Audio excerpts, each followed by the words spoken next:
All right, welcome everyone. 2 minutes have passed, so let's go ahead and start the competition award ceremony. It's 10 a.m. here in the Central Standard Time Zone in the beautiful state of Illinois on campus of University of Illinois, Urbana-Champaign in the United States. Thank you so much, everybody, for joining us. Thank you for joining us early to do the sound check. That was really helpful. And we are so happy to have you today, no matter where you are, no matter how late or early it is for you. Thank you so much for everybody for choosing to be with us today at the 5th annual Reimagine Our Future Undergraduate Sustainable Competition award ceremony. This is the day that we have been waiting for a whole semester. And on behalf of the organizing team, I can confidently claim that we are excited to hear your guys' presentations and just to spend time talking about something we all care about, our world and sustainable development. And I hope today you guys feel some sense of community as we all get here in this shared digital space together and get inspired by one another's. My name is Sandra, and for the next an hour and a half, me and my colleague Jenny will have the joy of hosting this award ceremony for you. I would also like to extend special thank yous to all the advisors, the judges, the sponsors, and supporters who have been here with us and are here with us today. I would not be exaggerating if I said that our competition relies on you spending the time and the resources and the care to support our students, and we are endlessly grateful for it, just as our participants. And Reimagine Our Future really is an international endeavor. Here on the slide, you can see the 12 universities we have partnered with this year. That is the International Humanitarian University in Ukraine, the Zhejiang University in China, University of Pretoria in South Africa, University of Turin from North Italy, the Vienna University of Economics and Business in Austria, University del Quindío in Colombia, the National Autonomous University of Mexico in Mexico. We're also happy to have all three University of Illinois campuses today, Chicago, Springfield, and Urbana-Champaign, as well as Babunzi Community College. And last but not least, University of Birmingham from the UK. Once again, thank you everybody for being here with us today. I'm going to give you a couple of more words about myself so that you're less confused as to why I'm standing here today with you. Hi, my name is Sandra. I'm a graduate student here in the University of Illinois, and I have been a graduate assistant for this competition just a year ago. So exactly a year ago, I was in the same studio hosting this award ceremony, and it is an honor to be invited back. And I'm also joined today by my colleague, Jenny, who is going to introduce herself next. Hi, so my name is Jenny, and I'm the undergraduate assistant for ROF this year. I'm super excited to be here. It's been such an honor working with our wonderful organizing team and seeing all of your brilliant projects. Sustainability is something I care deeply about, so getting to support a competition that empowers students to create real-world solutions has been truly inspiring for me.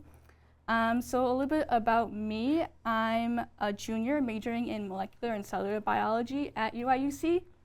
Outside of ROF, I'm a TA for organic chemistry, and I also am involved in orchestra. So I'm going to hand it back to Sandra to talk about the SDGs. Throughout the last few months, we have talked and read and researched a lot about SDGs, right? By now, we hopefully all know what they are. But today, I suggest you take a look at the SDG 17, Partnership for Goals. It's rarely mentioned, but for today, I would like us to have it as some sort of theme for today's ceremony, because I believe partnerships and interdisciplinary approach is what lays at the heart of sustainable development. But this is also what I personally find to be at the core of this competition. We have asked you to address a very precise question and problem through a wider lens and brainstorm what might be relevant and helpful to it. And that is exactly what SDGs are all about, and that's what we hope to inspire. And sometimes this inspiration turns into something practical in real life as well. You can see an example of Aman, whose team in 2022 won the overall winner prize. And for Aman, the competition became a building block as he eventually built his own startup. So we hope this journey inspires you and you keep this in mind for today. All right, now we would like to take a moment to acknowledge our sponsors and supporters. This competition would not be possible without them, so we are immensely grateful for everyone who supports our competition, but most importantly, our students and their curiosity. We would also like to thank our initial judges for their time and thoughtful evaluation of all the projects. Your feedback and support were essential to this competition.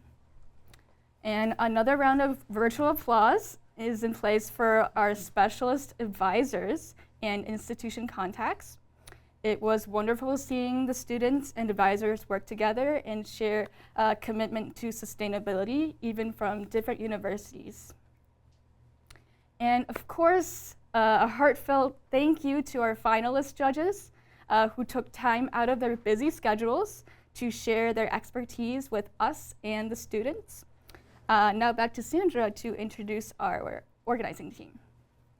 I would not be lying if I said we would not be here today if it wasn't for the organizing team for the competition, who has put tremendous effort, time, and care into supporting us students and making sure we are able to move forward with something that we truly care about. I would like to highlight the competition co-founders, Professor Levy and Professor Liebenberg, as well as Cody Sterner, who is joining us online today, who has been with the competition for many years, and our student assistant for this year, Jenny. All of them together made sure that this competition runs smoothly and excitingly for all of us. The Reimagine Our Future is actually celebrating its 5th birthday this year, and I would like to give a word to Professor Levy to share with us a little bit about how these 5 years went.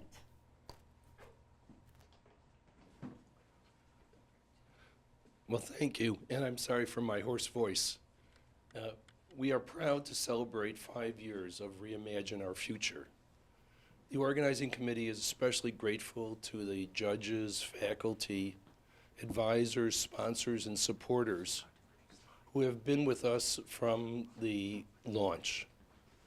Also, we're thrilled to have many diverse partners who found our initiative attractive and joined us in the journey.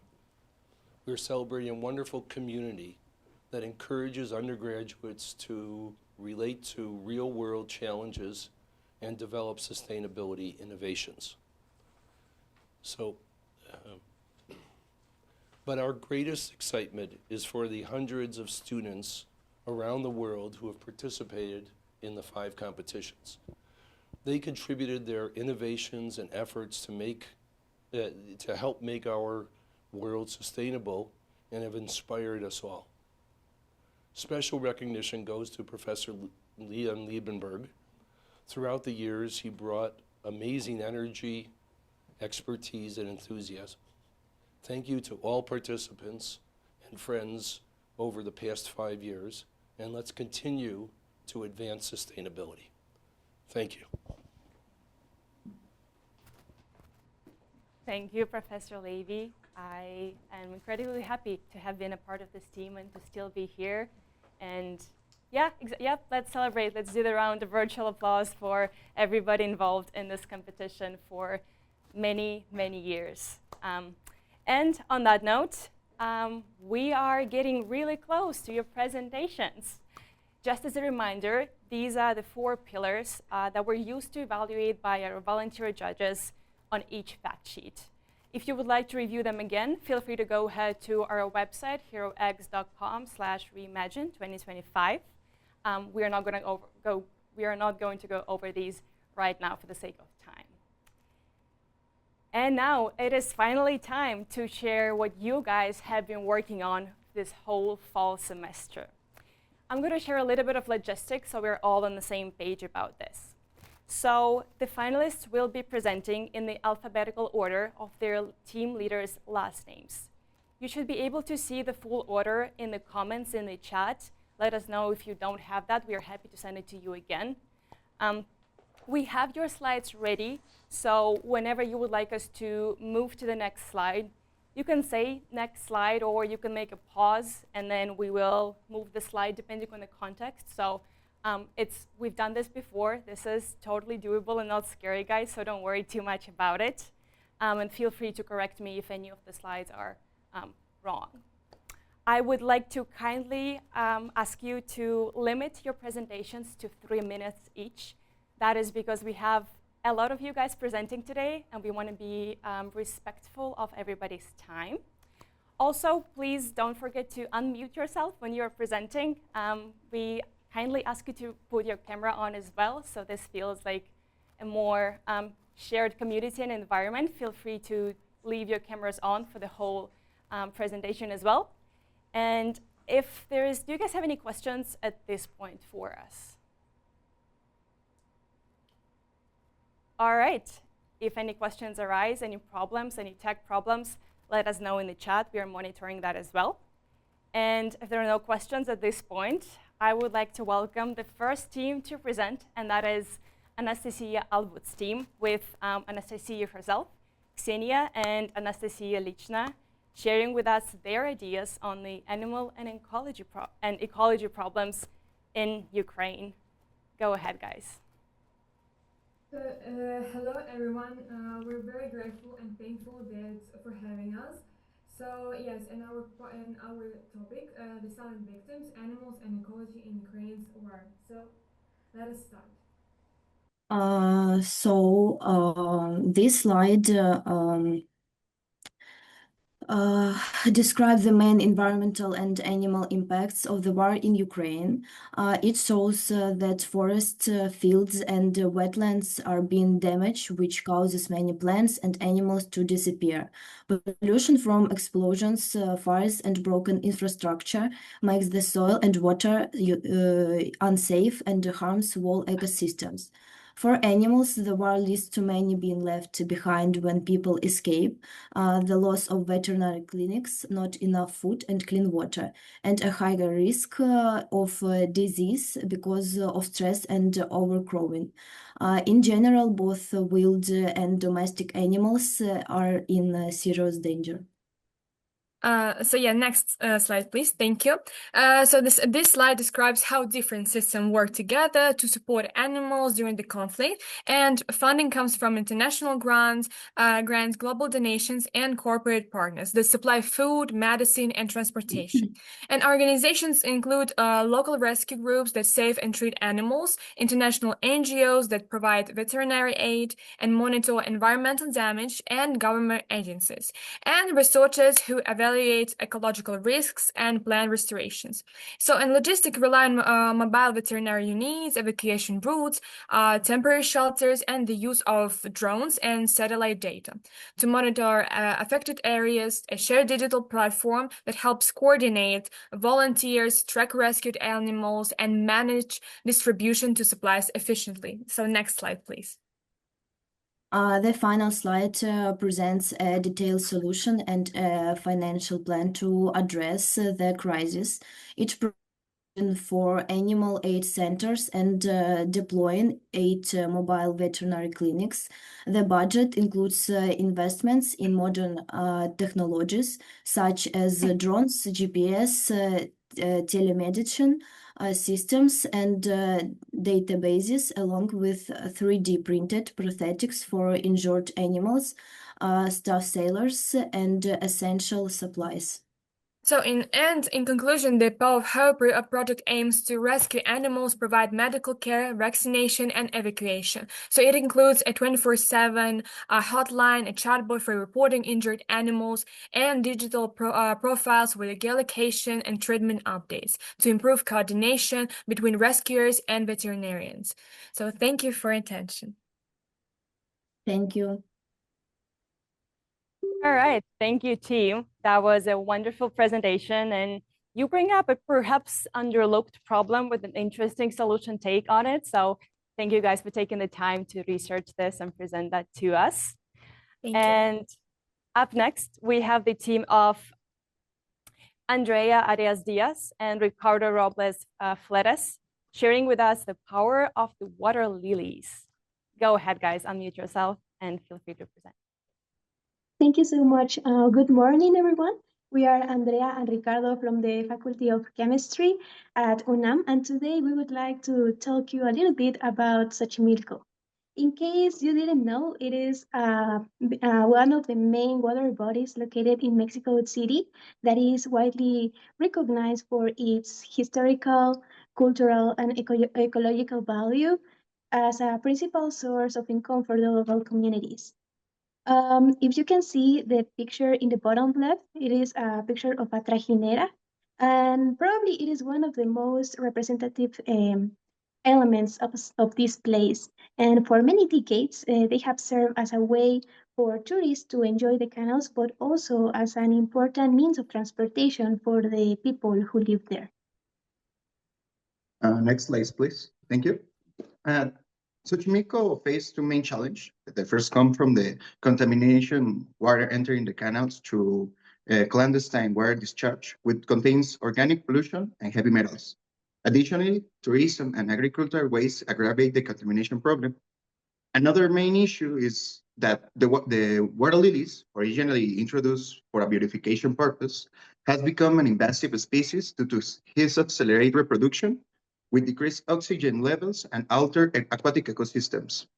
But currently, water lilies serve as a host to organisms like zooplankton and axolotls, making its removal in a short span of time potentially harmful to the fauna. However, many studies have demonstrated that the plant has a metabolic system able to absorb important concentrations of lead and other heavy metals from environment which make ideal for purification purposes. Next slide, please. So, inspired by these facts, we present the Phytolilium project. Our proposal is to convert the invasive plant into a photocatalysis-assisted phytoremediation model. The idea consists of placing water lilies inside a floating basket distributed at different locations, constructed with PVC water pipes and coated with zinc oxide. The metal particles are collected in the roots of the lilies. Once contaminants are captured, the plants can be harvested and replaced with younger lilies in a controlled period of time. Also, to guarantee the good efficiency of the model, zinc oxide can accelerate the organic degradation with the use of solar light. And together, all these components form a low-cost and a natural-based solution to remove both organic and inorganic pollutants at the same time. The SDGs our project focuses on are mainly the number 4, 6, and 11. However, human health and poverty are also addressed likewise. Thank you so much for your attention, and we are open to your questions. Thank you, guys. This was such an interesting idea to use the invasive plant as a practical tool to remove something that pollutes the water. You're basically solving two problems at once, and killing two birds with one stone. That's what I find to be a great example of sustainable and efficient use of resources. So thank you for your presentation, guys. It was really interesting. And up next, I would like to invite Isabella Birdstein with Isabella, Katie, and Emily to present about the Fighting the World Hunger. Take it away, guys. Hello, we are from the University of Birmingham and we all study biomedical science. And welcome to our presentation. So across sub-Saharan Africa, millions of families eat every day, yet remain nutritionally deprived due to hidden hunger. This occurs when diets provide enough calories but lack the essential vitamins and minerals needed for growth, immunity, and cognitive development. Sub-Saharan Africa currently faces the highest global burden of micronutrient deficiencies. Over 40% of children are stunted, and repeated climate shocks and rising food prices have pushed 123 million people into acute food insecurity. But the issue goes deeper than food scarcity. Staple foods like maize and rice make up the majority of diets, yet they are low in key micronutrients, and compounds like phytates block the absorption of minerals. In other words, people are eating, but their bodies cannot absorb the nutrition they need. And this is where our solution begins. So Vital Plus is a daily sachet designed to enhance the absorption of micronutrients from the foods that communities already rely on. Rather than replacing meals or depending on expensive supplements, Vital Plus works with local staple foods to release and absorb more nutrients from every meal. The sachet contains the following: digestive enzymes to break down starches and proteins to free vitamins and minerals, phytase, which reduces the anti-nutrient effects of phytates and boosts iron and zinc availability, MCT powder, which improves the uptake of fat-soluble vitamins like A, D, E, and K, and other key components that help boost nourishment. Taken once per day with a meal, Vital Plus transforms an ordinary bowl of maize, porridge, or rice into a nutritionally richer meal. It's lightweight, low cost, easy to store, and designed for widespread distribution across schools, clinics, and community programs. Can I get the next slide, please? Vital Plus has the potential to create long-lasting, scalable impact by strengthening nutrition at the source, absorption. By improving how children absorb iron and zinc, we support healthy growth and better school performance, directly contributing to SDG 3 and 4. Enhancing maternal nutrition advances SDG 5, gender equality, while healthier communities contribute to SDG 8, decent work and economic growth. Vital Plus also uses minimal materials and recyclable packaging, supporting SDG 12, responsible consumption. Through partnerships and organizations such as UNICEF and the World Food Programme, ECOWAS, and community health networks, we strengthen SDG 17, partnerships for goals. Our aim is simple: to help communities absorb nutritions already present in their food, break the cycle of malnutrition, and pave the way to a healthier and more sustainable future. Thank you. All right, thank you guys. Thank you for presenting. This was very interesting. I'm amazed how you were able to connect 6 different, it seems like different SDGs, but as I mentioned earlier, it really is not that different. And we are the interdisciplinarity, this sort of overlaps between sustainable development goals is where we see the solutions like this, where we can maximize each other's powers. So thank you very much. Again, it was really interesting to hear you guys' ideas. Thank you. Next, I would like to invite Brianna and Kevin, who are going to introduce their own design of reusable return water bottle. Guys, go ahead. Hello, my name is Kevin Bustamante. And I'm Brianna Harris. And this is our project, Return to Something Better. So we have a really serious problem with single-use plastics used in things like water bottles, cups, forks, takeaway containers, and they're only used for just a few minutes, but the materials can last for hundreds of years. And as they break apart, they don't disappear. They turn into microplastics. And microplastics are being found now in our air, water, soil, and even in human blood and brain tissue. That raises concerns about human and animal health, including early onset dementia and other underlying conditions. And it affects us, our future generations, and the planet that they inherit. So our question was, what if disposable really meant a safe return to nature and actually helped people too? And our answer is return. Next slide, please. Return is a bioplastic platform designed to replace single-use plastics, from water bottles to K-cups and other single-use items that we use today. Compared to normal oil-based plastic, Return is designed to break down in 2 to 3 years, not 450 years. It's not harmful at the end of its life, costs less than conventional plastics once produced at scale, and because we use waste byproducts instead of fossil oils. Also, I think it's on the last slide instead of the second slide. Thank you. So our material is built like a 3-layer sandwich. So the outer layer is a water-resistant coating made from agricultural waste that would be crops that would otherwise be thrown away. The middle layer is a plant-based polymer that microbes can actually break down so it doesn't turn into microplastics.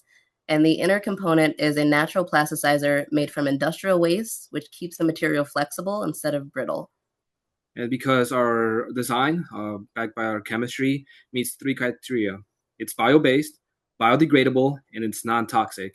And we know our idea is not just on paper. Yes. Our product and the business plan for it are state and nationally recognized. We won first place at Skills USA this last year at state and then at nationals as well, and second in Reimagine 2024. Next slide, please. And because we start with waste and use it as a product, it safely returns to nature. So return fits into a true circular economy. But return is more than just a better material. Yes. And we'll be going to the last slide now with the circular loop. But one of our biggest steps in the implementation plan is our returns reward program. So return bottles and utensils will carry a small deposit code. So when students return them at collection points, the items go to composting and the deposit flows into a return fund. Thank you. So every bottle doesn't just avoid pollution, it also invests back into people by green jobs and scholarships.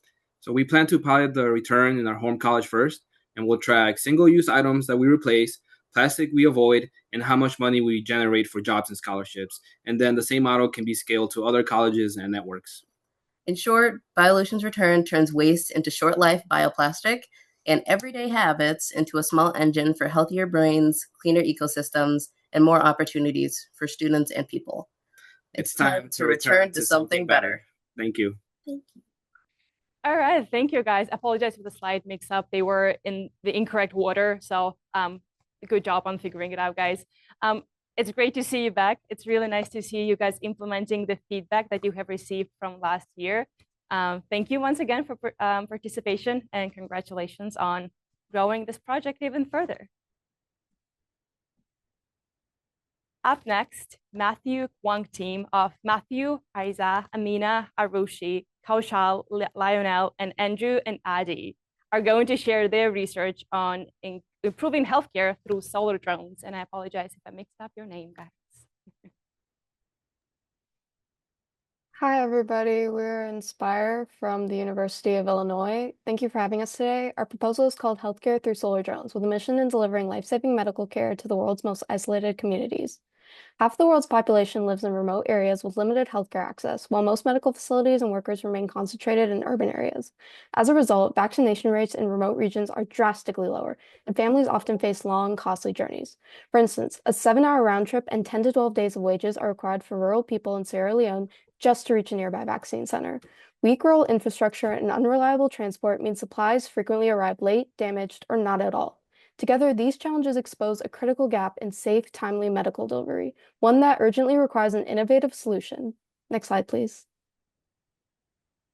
Our solution to this issue of health inequality is an autonomous solar-powered medical delivery drone system designed specifically for places where road infrastructure is often unreliable. First, solar charging stations eliminate range limits. Instead of being limited by a single battery, drones can fly between solar hubs, extending range indefinitely. An increase in range also allows for a larger medical payload without sacrificing endurance. Second, the system creates fast, people-centered medical access. Unlike trucks that rely on damaged or missing roads, drones directly fly over them, delivering medicine in minutes instead of hours or days, and restoring medical autonomy to isolated regions. Furthermore, this is scalable technology that currently exists. For instance, zipline drones already operate nationally in Rwanda with over 250-kilometer ranges, and the Atlantic Solar Drone demonstrated 81 continuous flight hours and over 2,300 kilometers of range on just solar power. The engineering works, and our contribution is applying sustainably on a global health scale. Finally, integration is simple. Existing clinical staff load supplies, while fully autonomous flight removes the need for pilots. This makes our solution viable and immediately feasible. Next slide, please. Now, you might be asking, why our solution? Well, firstly, our solution will expand reliable medical access to over 2 billion people across the globe, giving them access to necessary medical supplies.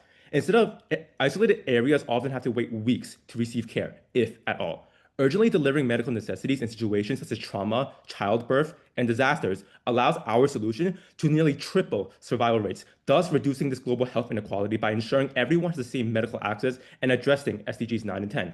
On top of saving millions of lives and improving quality of life through addressing SDG 3, our solution also decreases costs and emissions, addressing SDG 11 additionally. The cost to send the drones is also nearly nothing due to them being fully solar powered and autonomous. Crucial medications would also be a fraction of the cost that they currently are. The amount of people that can be reached also scales linearly with price, as each additional charging station adds 1,000 more square miles to the serviceable area. These charging stations also lead to no deforestation and a zero emission solution that eliminates 100% of the environmental impact, while the drones themselves also burn no fuel. Our proposal not only aligns with the UN sustainability goals by addressing SDGs 3, 7, 9, 10, and 11, but directly addresses one of the world's most preventable causes of death, delayed access to urgent care. Together, we can build a healthcare system now that reaches everyone who needs it and save millions of more lives a year. Thank you for your time. Team, this is a great, smart idea of how we can overcome obstacles in a way that is tailored to the rural areas and the realities of living in the rural area, and which are indeed often underserved in multiple ways. And sometimes the most efficient solution is not necessarily the most top-notch, innovative, critical idea ever, but instead it is smart use of something that already exists. Why reinvent the wheel when there's something that already works? So thank you guys very much for your presentation. We appreciate it. Up next, I would like to invite Hannah Navid to enlighten us on the power of public transportation we may have not been thinking about before. Hannah, go away. Take away. Sorry. Hi, I'm Hannah from the University of Birmingham, and this is Aerolink. So generally, we have the whole problem of the need for greener energy and CO2 emissions globally. And in the UK, we had the goal from 1990 to 2030 to have a 68% reduction in emission, and we are currently 67% behind that goal, which equates to around 50 million tons of carbon dioxide, and progress is slowing down. Then we have the UK transport system, which is the largest emitting sector with 108 million tons of carbon dioxide a year. But what if I told you there was a hidden opportunity within the problem? So within the UK transport system, we have this gold mine, invisible renewable energy gold mine, and it is around this simple physical reality that we experience every day. So when something moves fast, it pushes the air around it and it creates gusts of wind. And then we can utilize this wind within wind turbines, but we also have thousands of meters squared of unused areas of sunlight. Could I have the next slide, please? So the solution works in like two ways. So in like terms of London, we have the tube and they have a ventilation system. So a lot of wind is used within those ventilation systems. So we could have vertical axis wind turbines within those and generate energy from those. Then we have this whole idea of a smart pole, which is the use of a wind turbine and solar panels. So the wind turbines will get the wind from the fast moving vehicles with the train or on busy roads. And then you have the solar panel on top getting the sunlight from the unused area. Could I have the next slide, please? So the impact, so these are just like some numbers that kind of see what impact it would have. And this is the whole idea. So for the tubes, the cost would be about 1,500. Then you'd have annual savings of 90 to 150 pound a year. And with each turbine, you'd be saving 90 to 150 kilograms of CO2 a year.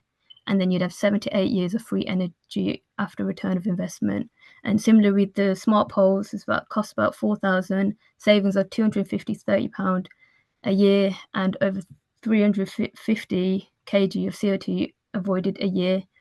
And these tubes, these wind turbines and solar panels will power devices such as LED lights, CCTVs, and sensors. Even though this looks like it's a really small aspect of usage, it's the whole idea that take care of the pennies and the pounds will take care of themselves. So even though it's smaller, once it adds up, it will have a huge impact. So for example, with the London, if we were to have a full corridor of 2,000 smart poles and 500 tube turbines, it would cost about 8.75 million, but you would save over 2,000 tons of CO2 a year and savings of 12 to 13 million after 20 years. So that's the whole idea, that it's a win-win from environmental point of view and from a business point of view.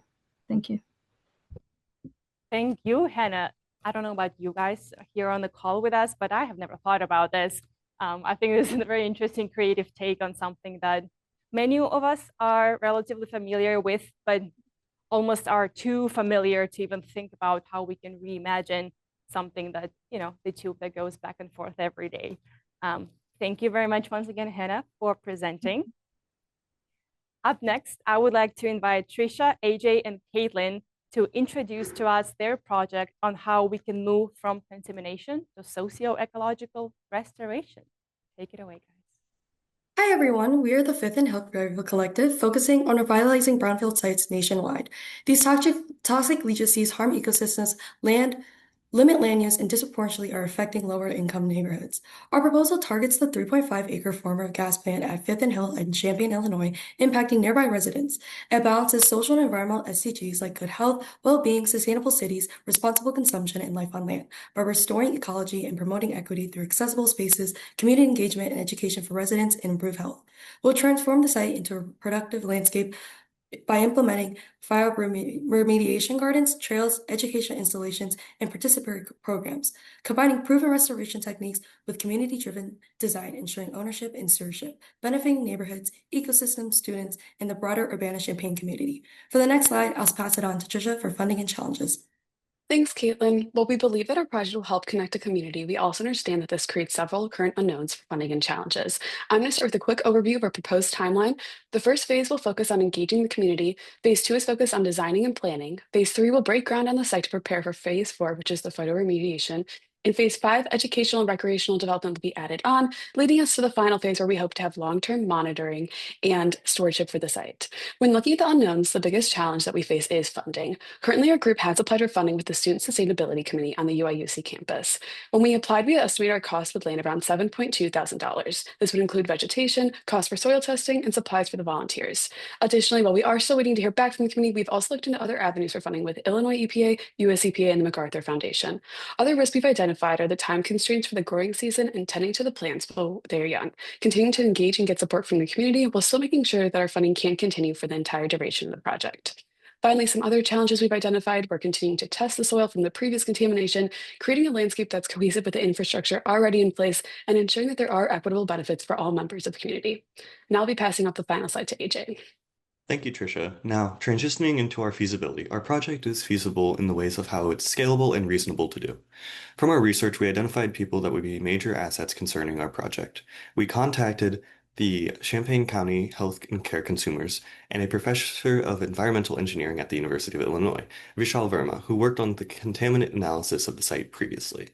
This project focuses on community and how we, as students of the UIUC, feel connected to this project, as it is a local neighborhood in this town. This makes it worth the opportunity to start funding, as it can uplift the Champaign-Urbana area. Overall, this allows us to help care for this project by upkeeping soil samples, biodiversity assessments, and community reviews. Finally, we would like to thank you for the opportunity today for presenting, and a special thank you to Dr. Constance Brown for being our specialist and mentor in this project. Thank you, team. You have done a great job of thinking through the timeline and the implementation of a local project. As a fellow UIUC student, it's nice to see projects done in the area. So thank you very much, guys, once again. It's an impressive effort. All right, how are we doing, guys? I hope you're enjoying your peers' presentations and really taking it as a moment to learn from each other and get inspired, spread ideas, new approaches, and perhaps something we have never thought about before. We are now halfway through our presentations. Feel free to grab a glass of water quickly, as we are moving on to the second part of the presentations. And for that part, I would like to invite Jenny to host for you guys.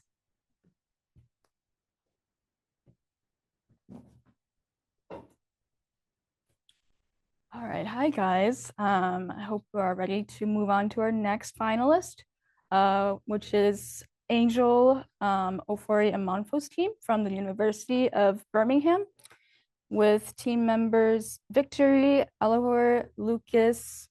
Their fact sheet, titled Remedy Dispose, focuses on creating a safer and more sustainable system for disposing of pharmaceutical waste. Please feel free to unmute yourselves and go ahead.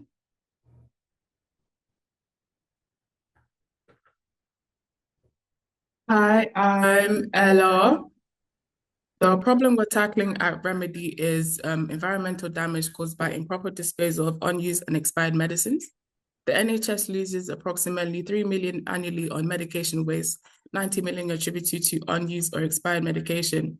Furthermore, improperly disposed medication can contribute to antimicrobial resistance and poison aquatic life.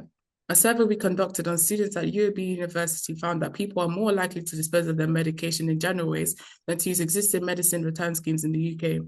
The cause being that most people are unaware of existing schemes at Remedy. So at Remedy, we aim to provide an integrated disposal system that educates people, tackles financial losses, and the environmental impact caused by unused medications. Next slide, please. So our solution is called Remedy Dispose. It is a reverse vending machine designed for safe, automated, and eco-friendly disposal of unused medication and recycling packaging. Our solution focuses on a point-based reward system where people can earn points by disposing of their medication and packaging, and these points go towards a discount at the local superdrugs and Boots. So what exactly happens to the medication, empty blister pack, and cardboard carton? Let me give you the rundown. Firstly, the cardboard carton is recycled into seed paper, which is then used to help communities plant new trees. Secondly, the blister pack will be recycled too, but this may come with a slight challenge. Allow me to explain. Commercially, blister packs can't be recycled as they are mixed materials containing plastic and aluminium foil. Therefore, they await a fate of piling up in the landfill or incineration, which is harmful to the environment. So we have decided to partner with TerraCycle, who specialize in the recycle and reuse of mixed materials like blister packs in an eco-friendly manner. Lastly, we're exploring enzyme-based disposal method using lacases and peroxidases to break down pharmaceuticals into safer compounds, avoiding the toxic emission of incineration. Now, this benefits the community as it's a safe, convenient, anonymous way of disposal, reducing barriers to current face-to-face return programs. It reduces risk of medication misuses. It integrates NHS login to track and flag abnormal disposal patterns. This also benefits the environment as it's a solar-powered machine. It goes to sleep mode during inactivity, and it reduces landfill and water contamination. Next slide, please. We aim to pilot our scheme at care homes and shopping centres in Birmingham. We will run campaigns to raise awareness of our disposal system, safe medication disposal, and improved recycling practice. Partner waste companies will dispose using our enzyme-based system instead of incineration. At launch sites, we will survey users to track disposal habits and measure CO2 reductions compared to previous methods. Based on results, we'll decide whether to expand our scheme globally. Thank you for listening. We are Remedy, the remedy for you, me, and the earth. All right, thank you guys so much for that presentation. Your team highlighted a critical issue in pharmaceutical waste, and we really appreciate the thoughtful solution you've proposed. So great job. All right, up next we have Akil Razida's team from UIUC with team members Logan, Anna, Arush, Arnav, Gianna, Serena, and Jack. Their fact sheet, Access Heat to Sustainable Power, presents a smart solution to turn data center waste heat into renewable energy. So please welcome the team. Thank you. Hi, judges. My name is Akil. I'm Serena. And our project is on high energy consumption from data centers. Data centers traffic massive amounts of information through servers that must be kept very cool to function, which raises a lot of environmental concerns. These environmental concerns include water consumption, heat loss, and energy usage. A single large data center can use as much water as a town of 10,000 to 50,000 people, putting a huge strain on the local community's water supply. As well as in energy usage, in 2021 alone, data centers have used 17 gigawatts of power, which is about 10 million homes. And data centers' main producer of this energy is from heat loss and the heat that is produced through the system. And so this cooling accounts for 40% of the energy. Data centers are vital for all online services and will only continue to grow in size and reliance. Next slide, please. So some solutions that currently go to this issue are that optimization of the system. So this is advanced cooling systems, optimizing those, and the hardware of it. There are some solutions that focus on the heat. So they would reuse the heat that's produced by the data center and take it to nearby buildings and facilities. Some issues with this are the proximity and dissipation that happens when taking this heat to the different buildings.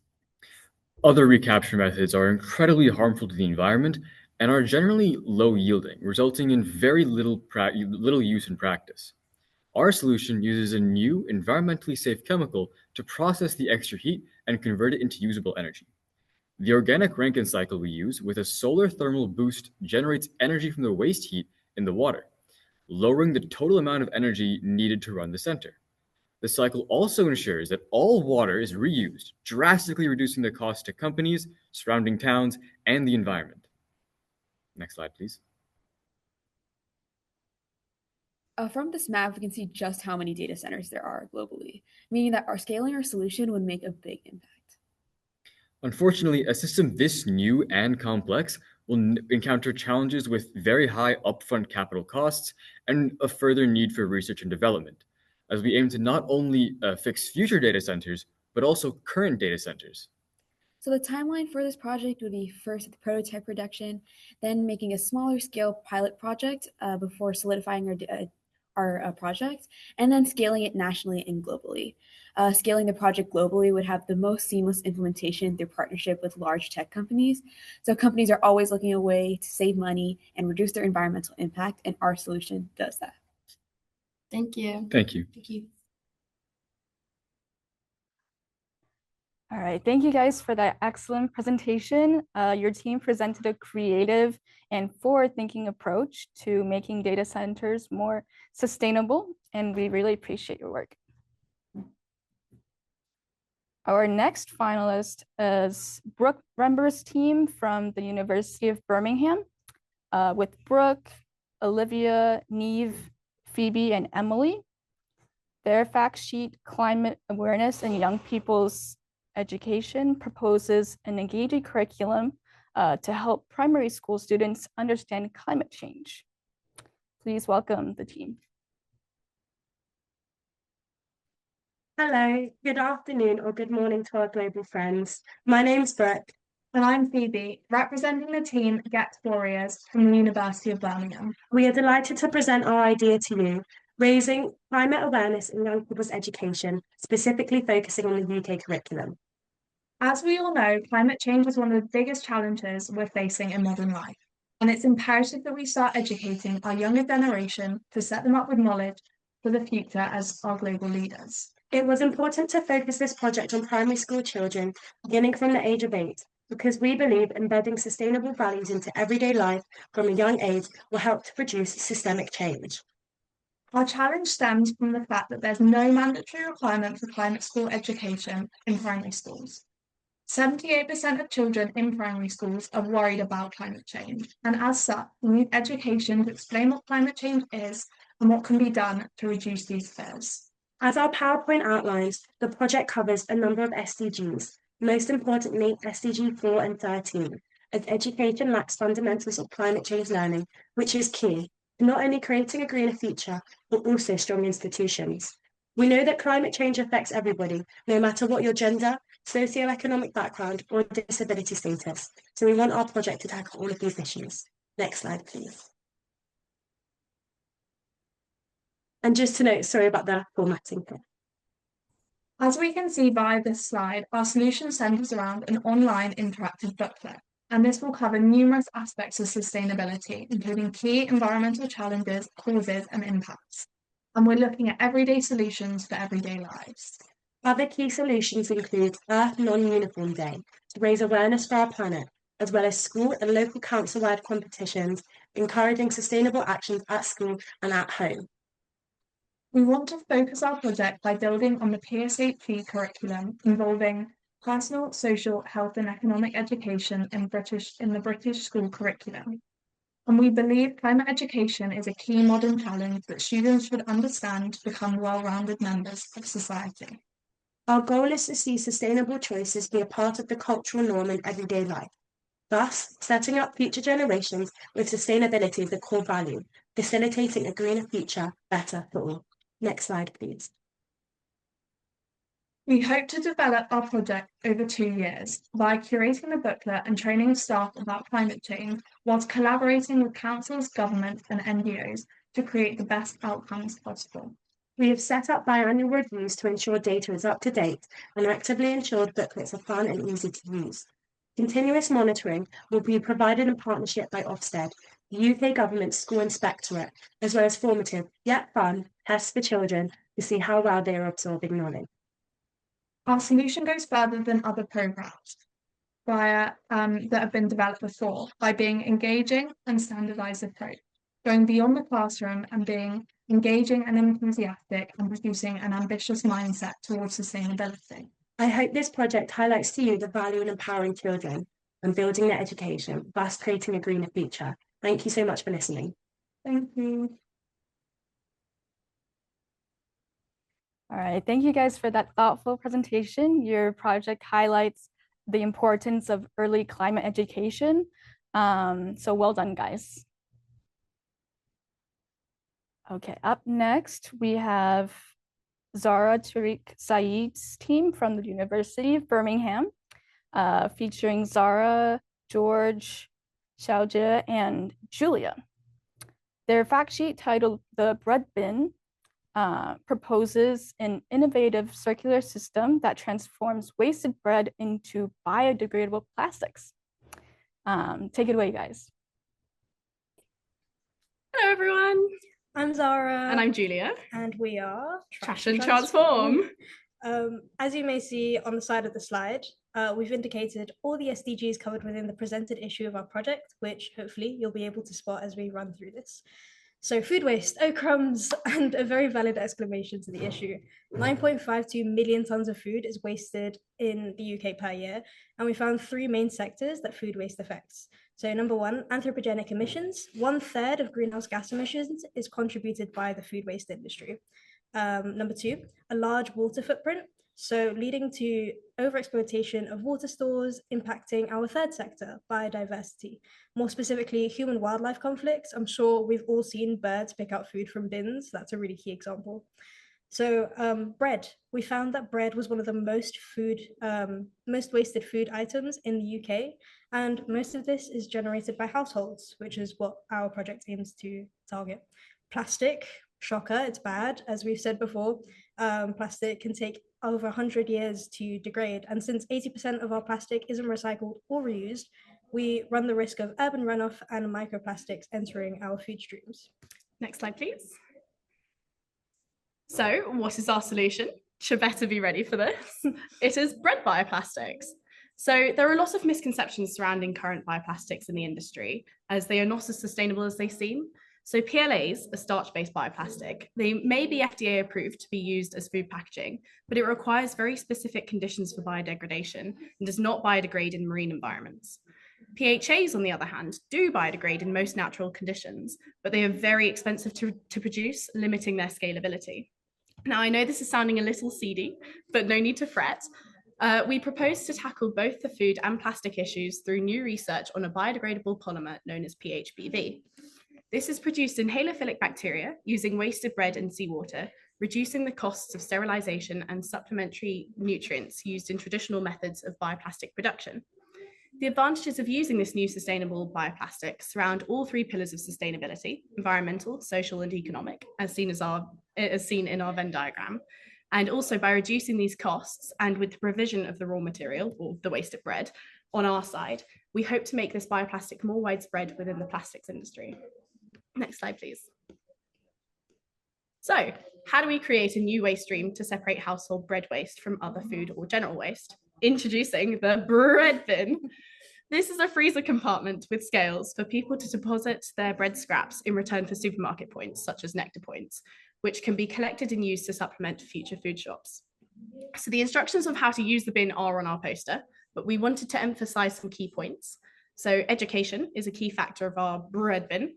By scanning the QR code on the side of every bin, the public have access to the journey their wasted bread is taking to make bioplastics, the impacts of food and bioplastic industries and related waste on the environment, how to partner with our project to aid research and development of these bioplastics, and more.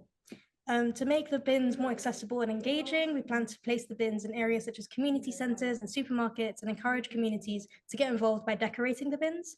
We aim to pilot our product within the UK first and then expand it and adapt to global governments and communities in the future.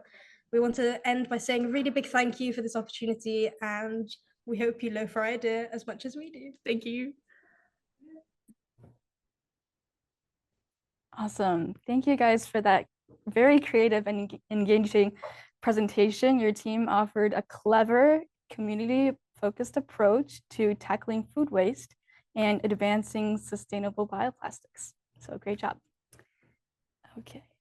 Up next is Ayush Thacker's team from UIUC, featuring Ayush, Vidita, Sartha, and Marcus.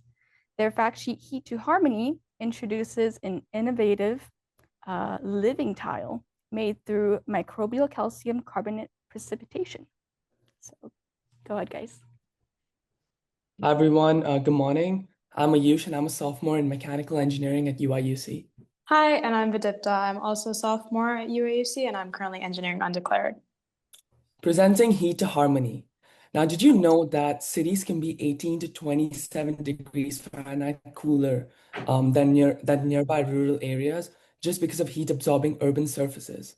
And now, apart from just heating up cities, the cement and concrete industry contributes to 8% of global carbon dioxide emissions. Now, through our solution, we're targeting the hidden crisis of overheating, eroding, and rapidly failing urban surfaces. Next slide, please. Our solution is a really simple solution. It's called living concrete. It uses a process called microbial-induced calcium carbonate precipitation, MICP, which creates calcium carbonate in the tiles. If you can see the diagram on the right depicts a solution. Dormant bacteria, which you mix with the cement, reacts with water in the microcracks to produce calcium carbonate, which is also found in limestone, by the way. Calcium carbonate doesn't just heal the tiles and make the tile or brick last much longer, but also neutralizes acidic rainwater, preventing concrete erosion and reducing the corrosive runoff. It is important, however, to remember that these tiles rely on living bacteria, which means that performance is climate dependent, which means in extreme heat or freeze-thaw regions, we will have to tune our material to encapsulate bacteria differently and therefore ensure its survival. This tile is most effective for microcracks under 0.6 millimeters, which means larger tiles will require conventional repairs. However, it's important to note that these tiles will complement and will not replace structural maintenance. Next slide, please. Our solution covers SDGs 6, 9, 12, 11, and 13. This tile is ideal for affordable housing and infrastructure where moisture damage is common, like drains, retaining walls, and rural buildings. These bricks have the ability to lower the carbon footprint and can be easily integrated into cement production. While a concern is that these bricks will not be disposable, as they're created with non-pathogenic bacteria that stays dormant, these bricks act like their normal material and will not require anything special when disposed. Overall, these tiles self-heal cracks, resist water and salt attack, reduce maintenance needs, cut life cycle emissions, and can be manufactured locally, reinforcing both resilience and accessibility. We would like to end this by thanking everyone for the opportunity to present today. All right. Awesome. Thank you for that fascinating presentation. Your team's approach to self-healing, heat-reducing tiles offers a promising vision for a more resilient and sustainable city. So great job. And last but not least, we have Crystal Zhao's team from UIUC with Crystal, Marlo, Valeria, Yashwant, and Torin. Their fact sheet find introduces a fast, low-cost phage-based tool that detects water contamination to help communities monitor water safety. So take it away, guys. Hi, I'm Crystal. I'm presenting FIND, the Phage Integrated Environmental Detector. In the past 2 years, there has been a string of preventable waterborne outbreaks, from a deadly Legionnaires cluster to Legionella and a stag outbreak, all indicating the same failure. We learn water is unsafe, too late, and too far from people affected. Families deserve answers where they live the same day. FIND is our response. It's an on-site phage-based test that makes light bacteria light up. A local operator takes a small sample, adds 1 ml to a vial with a freeze-dried phage pellet, gently invert it, wait about 1 to 2 hours, then connect to the phone app to see a simple result: none, low, medium, or high level of bacterial concentration. Next slide, please. Okay, now why Find? Find directly advances the 4 SDGs. It's fast, simple, and local. For SDG 3, the key is time. Same-day detection lets community act before outbreaks, not after. For SDG 6, the workflow is minimal. Collect, cartridge, phone. So small utility and rural communities can run routine monitoring, and the app turns those results into hotspot and trends that guide action. For SDG 10, Find is low cost and app-based, requiring no specialized lab, so under-resourced communities gain capability closer to well-funded systems. And for SDG 12, the design keeps the footprint small, no cold chain, reusable hardware, and compact packaging that lowers material, shipping, and energy. Those choices also protects rivers and landscapes, touching SDG 14 and 15. Next slide, please. Our past 2 impacts had 3 phases. In phase 1, we engineered a reported phage cocktail, built a reader prototype, and finalized the app-based readout. In phase 2, we will run twin testing with standard call for testing in partner communities, then refine labels, thresholds, and training with local operators. In phase 3, we'll manufacture kits so the per test cost drop from $3 to $4 in pilot to $1 to $2 at scale. In parallel, we'll first pursue Environmental Protection Agency approval via alternative test procedure pathways.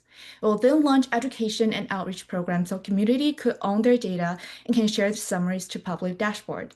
And we'll expand the target panel for wastewater and food contacts. In essence, Find turns invisible microbial risk into visible result communities can act on the same day, advancing health, clean water, equity, and sustainable operations. Thank you for your time. Thank you for that insightful presentation.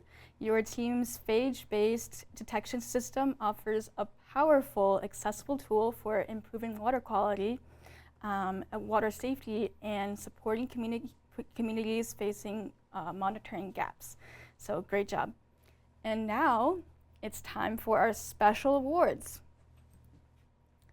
So this year, we're awarding 1 team with the most multidisciplinary project, 1 team with the best submission on climate change, 2 teams with the most sustainable health solutions, 1 team with the most sustainable education, and 1 team with the most sustainable transportation solution. All right, are you guys ready to hear the winning teams? But first, here's a preview of this year's certificate. Now, Sandra, I'd like to invite you to announce our special awards. Guys, this was a wonderful round of presentations. Round of virtual applause for you all again. Thank you for spending the time with us. I hope you found the presentations as interesting as we did. I'm really happy to see the claps on the screen. I know we are all here to learn from each other, but as Jenny said, we are a competition, so it is indeed time to announce our special awards. All right, we're gonna start ahead with the most multidisciplinary project. And the team that the judges have decided to have the most multidisciplinary project is, get excited, Trisha Newman's team. Congratulations, guys. You have shown impressive critical thinking skills, combining resources from multiple fields. If you would like to say a few words, feel free to unmute yourself for a few seconds. Thank you so much. It was so fun to work on this project. So thank you. Thank you, guys. This was awesome. All right. Next, I would like to invite Professor Donna Tonini, the Associate Director of the UIUC Center for Global Studies, who for years have been sponsoring our Climate Change Solution Award. And she's going to present the winner. Go ahead, Donna.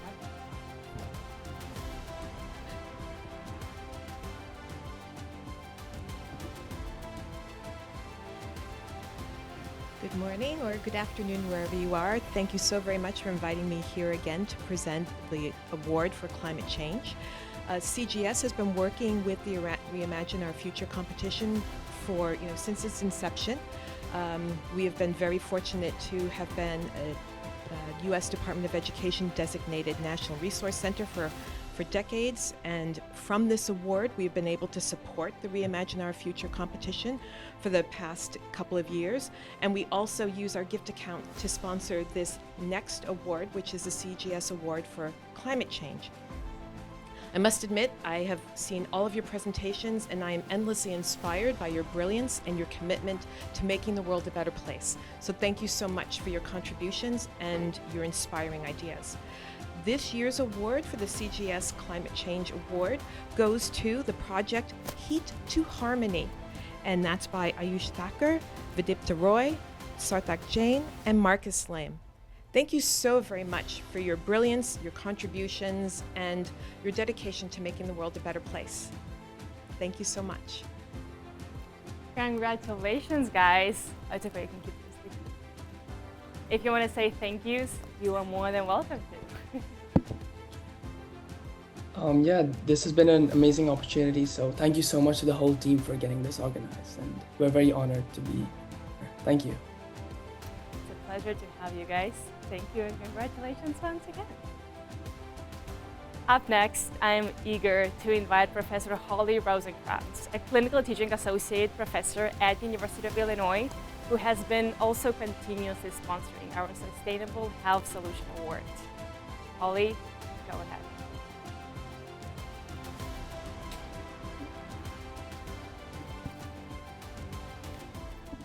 Good morning or good afternoon or good evening. Such an honor to be president of such an incredible competition with truly an inspiration and hope for the future.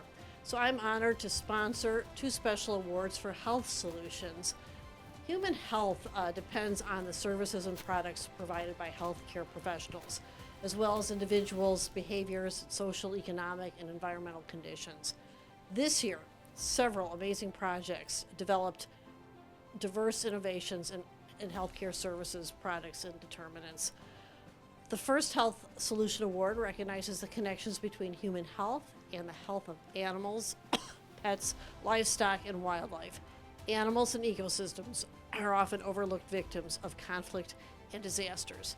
The project combines animal rescue with sophisticated environmental monitoring to identify vulnerable areas for animals and ecosystems and guide restoration and rehabilitation efforts. This project goes beyond a humanitarian response to advance human, physical, and mental health, as well as the ecosystems which support all life. Congratulations, and a $500 award go to Project Silent Victims, Animal and Ecology in Ukraine, led by Anastasia Albert. And if may she say something, or feel free to unmute yourself, guys. Yes, we want to tell a thank you to everyone, and that we're very grateful to that we're very grateful for having us today. So thank you so much for this perfect award. Thank you so much. Great work. The second winner of the special award addresses the critical challenges of pharmaceutical waste and the environmental consequences. The innovation tackles unused medications and improper disposal through a system that scans drugs and uses enzymatic breakdown to convert them into safer compounds and even useful byproducts. I'm impressed by this real-world potential. Congratulations, and a $500 award goes to Reimagine Dispose team, led by Angela Bufori Amanfo. And your comments are welcome. Thank you for this opportunity, and thank you for my teammates, and just thank you for everyone. All right, congratulations, guys. You can keep it, it's okay. Thank you, Professor Rosenkrantz, for sponsoring the award. Congratulations, guys. It's an honor and a pleasure to have you here today. And on that note, get ready to virtually or in real life applaud our next winning team who has secured a Sustainable Education Solution Award. And the team is Brooke Rember's team and their wonderful project on how to effectively raise climate awareness among the youth without making it feel overwhelming or daunting. Congratulations to you all, a very well-deserved award. If you would like to say a few words, you are more than welcome to. We just want to say thank you so much. Yeah, thank you so much for this whole process and the competition. It's been really great. Yeah, we've had a great time. Thank you. Thank you guys for participating in the competition. Congratulations once again. And now it is time for our last special award, the Sustainable Transportation Solution Award. Any guesses on who the winner is? Well, I'm going to tell you. The winner is Hannah Navid. Congratulations, Hannah. Your project has shown great creativity in how to utilize the resources we already have and make the invisible power visible. Would you like to say a few words? Thank you very much for the opportunity. I really enjoyed participating in this competition and joining today. Thank you. Well, we are happy to hear that you enjoyed the process, and congratulations once again. All right, thank you everybody for participating in the competition and winning these awards. Again, congratulations to our special award winners. And on that note, it's time for the third prize winners, and I will give it to Jenny to present those. All right, thank you, Sandra, and congratulations to all of our special award winners. And it's now time to announce our third prize winners. So our first third prize winner is Isabella Bird's team from the University of Birmingham. Congrats, Isabella, Katie, and Emily. Would you like to say a few words? Thank you so much. We've really enjoyed actually this opportunity. Thank you for you guys for giving it to us. And obviously developing our product development skills has helped immensely. We're really happy to hear that. And congratulations once again. Thank you. All right, and our next third prize winner is Matthew Kwong's team from the University of Illinois. Congratulations, Matthew, Isaiah, Amina, Arushi, Kaushal, Lionel, Andrew, and Adi. Would you like to say a few words? I want to thank the committee for giving us this platform to express our passion in sustainability. And yeah, just thank you, everyone. All right, congratulations once again. And last but not least, we have Hannah Nadi's team once again. Congratulations, Hannah. Thank you very much once again for this opportunity and really enjoyed today. All right, a big round of applause for all of our third prize winners. Well done. And I'm going to hand it back to Sandra to announce our second prize winners. All right, congratulations to everybody once again. I hope you guys are as excited as I am to hear our second prize winners' teams. I don't want to make you wait any longer. The first second prize winning team is Andrea Jimenez Arias Diaz's team. Again, I'm so sorry if I messed up your name. Congratulations on your project on the use of water lilies. It's a wonderful idea to solve two problems at the same time. Feel free to unmute yourself for a few seconds. Thank you so much. We are speechless right now, but it was an enriching experience, and thank you so much for considering us. And thank you for the organization that make this possible. Thank you guys for participating. Congratulations. We're happy to have you. And now our second prize winning team is Achilles Raizada's team. Congratulations. Well done, guys. Would you like to unmute yourself for a few words? Thank you guys so much. Big honor to participate, and yeah.